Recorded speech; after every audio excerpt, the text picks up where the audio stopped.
Why is it a mistake to start a flexible PU foam formula by adjusting catalysts and silicone?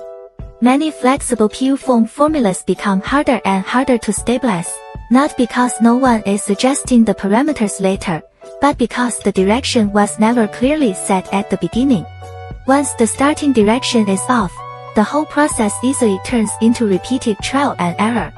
Today you adjust a little catalyst, tomorrow you change the silicone, and the day after that you add something else. On the surface, it looks like optimization, but in many cases, it is really just repeated correction around visible symptoms. This is one of the most common situations in formula development at many factories.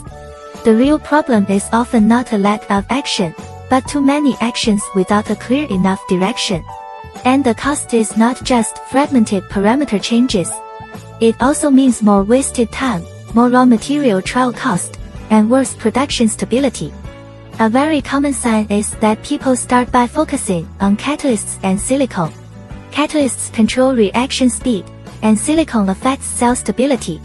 Of course both matter, but they are more like local adjustment tools, not the real upstream starting point. Before adjusting them, you first need to know what kind of foam system you want. Only then do reaction speed, cell structure, and overall foam performance have a clear basis for judgment. If that upstream target is not defined first, later adjustments easily become a pattern of fixing whatever problem appears. On site, this can look very busy, but in many cases, it does not really move the formula toward a stable direction. Instead, it makes the whole system more and more dependent on local correction.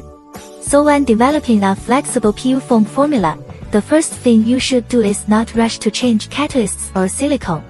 The real first step is to identify the more upstream starting point.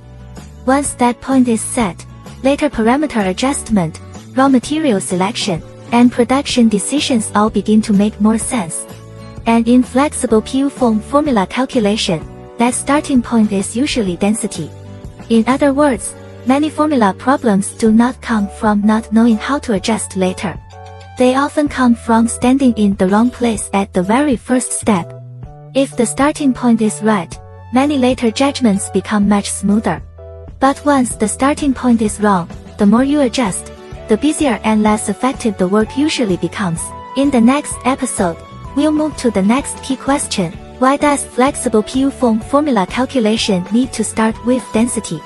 If you want a clearer framework for what really affects flexible PU foam formulation results, comment variables below. We'll share the document, 12 key variables that affect flexible PU foam formulation results. You can also download it directly from the link in the video description.